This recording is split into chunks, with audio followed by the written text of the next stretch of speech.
Hello everyone, WhatsApp everyone. ठीक है। ऐसे ये कोई मीटिंग नहीं है, बट मैं एवरीवन बोल रहा हूँ, चलो कोई नहीं। अभी कुछ बीते दिनों में मुझे ये देखने को मिला कि हमारे कुछ लीडर हमें कॉल करके पूछ रहे हैं कि सर एक एसोसिएट है, उनको कनेक्ट करना है, समझाना है कि माइनिंग क्या होती है। तो मुझे ये फील हुआ कि हमारे लीडरों को ये समझ में नहीं आया है कि माइनिंग क्या होती है। तो ये सिंपल सा जूम है जिसमें कोई है नहीं, सिर्फ मैं ही। तो zoom is a very good platform, अगर कुछ रिकॉर्ड भी करना रहता है मुझे, ठीक है, तो मैं जूम पे आता हूँ क्योंकि इसके फीचर काफी अच्छे हैं, ठीक है, और ये रिकॉर्ड भी हो जाते हैं काफी अच्छे तरीके से। तो मुझे अपने काम के लिए कुछ अगर रिकॉर्ड करना होता है तो मैं जूम यूज कर लेता हूँ। तो ये सिंपल सा जूम है, इसमें कोई भी व्यक्ति नहीं है। इंडिविजुअल मैं आपको बताने वाला हूँ कि माइनिंग क्या होती है। कि बीते कुछ दिनों में कुछ लीडर मुझे कॉल करके पूछ रहे हैं कि मेरे एसोसिएट है, तो बात करवानी है, माइनिंग क्या होती है। तो काफी सोचा मैंने, ठीक है, और काफी वैसे माइनिंग के बारे में तो मुझे काफी पहले से पता था। तो काफी रिसर्च किया मैंने और एक फंडामेंटल कॉन्सेप्ट बनाया ताकि मैं बता सकूं कि हमारे जो लीडर हैं वो कैसे माइनिंग को अपने प्लान प्रेजेंटेशन में इंक्लूड कर सके और 5-10 मिनट में माइनिंग के एकदम डीप में जाके लोगों को बता सके, ठीक है। तो रिकॉर्डिंग इन प्रोग्रेस है ही। और जूम में काफी अच्छा फीचर है वाइट बोर्ड का, तो स्क्रीन पे आपको समझाएंगे, डोंट वरी। तो समझते हैं माइनिंग क्या होती है, चलो। तो एक व्हाइट बोर्ड शो हो रही है आप लोगों को, ठीक है। तो व्हाइट बोर्ड शो हो गई है। एंड पेन भी ले लिए हैं। चलो, तो माइनिंग को समझते हैं कि अपन माइनिंग क्या होती है, ठीक है। तो mining is a concept, simple concept है, ठीक है। मैं सपोज करता हूँ यहाँ पे कोई एक व्यक्ति है जिसका नाम है संजय, ठीक है। अब संजय का एक दोस्त है जिसका नाम है मृत्युंजय, ठीक है। संजय का एक दोस्त है जिसका नाम है मृत्युंजय। अब मृत्युंजय ने संजय को बोला कि देख भाई, फेस्टिवल है, नवरात्रि है, तो मुझे ना 5,000 रुपए की जरूरत है, तो तू मुझे 5,000 रुपये भेज दे। तो संजय उसका दोस्त था, अच्छा दोस्त था, उसने बोला चलो, कहानी पर संजय नहीं बताऊँ। तो संजय ने बोला चलो मैं भेज रहा हूँ, ठीक है। तो संजय ने क्या किया, संजय ने बैंक के माध्यम से इसको 5,000 रुपये ट्रांसफर किए, ठीक है। तो क्या होता है brother, bank as a mediator. Bank क्या है, बैंक एक मीडिएटर हो गया जिसके थ्रू इसने ट्रांजेक्शन किया। अब बैंक ने क्या किया, बैंक ने संजय के ट्रांजेक्शन को वेरीफाई कर लिया और इसके अकाउंट से पैसा कट के इसके अकाउंट में चला गया। तो this is a simple concept of mining. Mining भी इसी तरह होता है, ठीक है। अब क्या किया बैंक ने, जब संजय के अकाउंट से पैसा काट के इसके अकाउंट में भेजा और अपने ट्रांजेक्शन को वेरीफाई करने के लिए जो भी होता है वो उनके पास आजकल तो डिजिटल इकोसिस्टम होता है, ठीक है।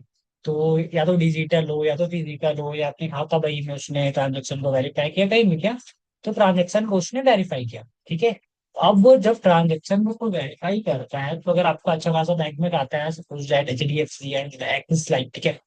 तो क्या होता है ना, अगर आप किसी को पे कर रहे हो तो उसमें 5 रुपए प्लस IMPS का चार्ज कटता है, ठीक है। ये काफी सारे लोगों को पता होगा जो ट्रांजेक्शन करते हैं एक्सिस बैंक और HDFC लाइक प्राइवेट बैंक। तो क्या होता है, फीस के रूप में संजय ने 5 रुपए IMPS के थ्रू 5 रुपए प्लस 18% GST दिया, ठीक है। तो ये पैसा जो बैंक को मिला, ठीक है, ये क्या है, ये बैंक का प्रॉफिट है। अब हम आ जाते हैं कि सेम कॉन्सेप्ट को हम कहानी की तरह अपने एसोसिएट को क्रिप्टो में कैसे बता सके, ठीक है। अब मैं मान लेता हूं कि सेम संजय है, सेम मृत्युंजय है, ठीक है। अब मृत्युंजय ने बोला संजय देख, मुझे एक बिटकॉइन की जरूरत है, ठीक है। संजय ने बोला चल मेरे पास बिटकॉइन है, मैं तुझे देता हूँ। तो एक बिटकॉइन 1 BTC यहाँ पे संजय ने मृत्युंजय को भेजे। अब यहाँ पे क्या होता है ना, यहाँ पे कोई मीडिएटर नहीं होता है, ठीक है। यहाँ पे क्या होते हैं, यहाँ पे होते हैं ब्लॉकचेन्स, यहाँ पे होते हैं कंप्यूटर्स, यहाँ पे होते हैं माइनर्स, ठीक है। अब ये तीनों चीजों को मैं आपको अच्छे से समझाता हूँ। यहाँ पे बैठे होते हैं माइनर्स। जब संजय ने मृत्युंजय को एक BTC सेंड किया, ठीक है, तो आपको पता है कि कोई भी नेटवर्क या कोई भी क्वाइन अपन किसी को सेंड करते हैं तो कुछ ना कुछ हमें फीस लगती है, ठीक है। तो वो फीस क्या होती है, जस्ट लाइक BNB की फीस होती है, TRX की फीस होती है, वीथॉर की फीस होती है। कोई भी जो उसका इंसेंटिव कॉइन होता है उसकी फीस लगती है, ठीक है। तो यहाँ पे एक BNB पॉपुलर कॉइन है, मैं उसको ले लेता हूँ। BNB की अगर USDT पे सेंड करते हैं तो BNB की फीस तो लगती है, ठीक है। तो इसने एक BTC सेंड किया, तो मैं मान लेता हूँ इसको एक BNB का फीस लग गया, ठीक है। एक BNB का फीस लग गया। अब यहाँ पे क्या होते हैं, बैंक्स की जगह ना काफी सारे माइनर्स बैठे होते हैं। अब जो माइनर्स उस ट्रांजेक्शन को बहुत जल्दी सॉल्व करता है, ठीक है। अब इसमें जब एक बीटीसी यहाँ पे भेजा तो नॉन्स में ना काफी सारे पजल्स क्रिएट होते हैं। एक नॉन्स होता है जिसमें काफी सारे पजल्स क्रिएट होते हैं, ठीक है। जब वो पजल जो माइनर, जो कंप्यूटर या जो ब्लॉक जल्दी सॉल्व करता है, तो उसको रिवॉर्ड के तौर पे वो जो एक बीएनबी है वो तो मिलता ही है, साथ में कुछ बीटीसी भी मिलता है। अब आप बोलोगे सर कि बीटीसी कैसे मिलता है, ठीक है, क्योंकि बीटीसी की सप्लाई तो लिमिटेड है। तो एक चीज मैं आपको एज एक्स्ट्रा बताना चाहूंगा इस टॉपिक पे, ठीक है। अब देखो क्या होता है, जो बीटीसी की सप्लाई किस मिलियन है, ठीक है, बीटीसी की सप्लाई किस मिलियन है, लेकिन आप देखो कि इसकी टोटल सप्लाई आपको मार्केट में 21 मिलियन नहीं देखने को मिलेगी। आपको सर्कुलेटिंग सप्लाई मार्केट में हो सकता है 19.8 ऐसा सब कुछ देखने को मिले, ठीक है। तो बाकी जो होते हैं ना वो होते हैं लॉक्ड। अब वो किसके लिए लॉक्ड होते हैं, तो आप ये मान लो, वैसे तो उसका और भी कुछ कॉन्सेप्ट होता है, ठीक है। तो आप ये मान लो कि वो ना माइनस के लिए होते हैं, ठीक है।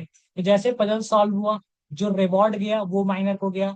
अब जो एक मैं मान लेता हूँ नाम मात्र हो या फिर कुछ भी हो, जो भी क्वाइन न्यू जनरेट हुआ वो क्वाइन माइनर्स को जाता है, ठीक है। अब जो माइनर ये काम करता जाता है, करता जाता है, करता जाता है, तो वो करते करते नेटवर्क में मैं मान लेता हूँ उसने एक ट्रांजेक्शन सॉल्व किया, यहाँ पे एक ट्रांजेक्शन सॉल्व किया, यहाँ पे एक ट्रांजेक्शन सॉल्व किया।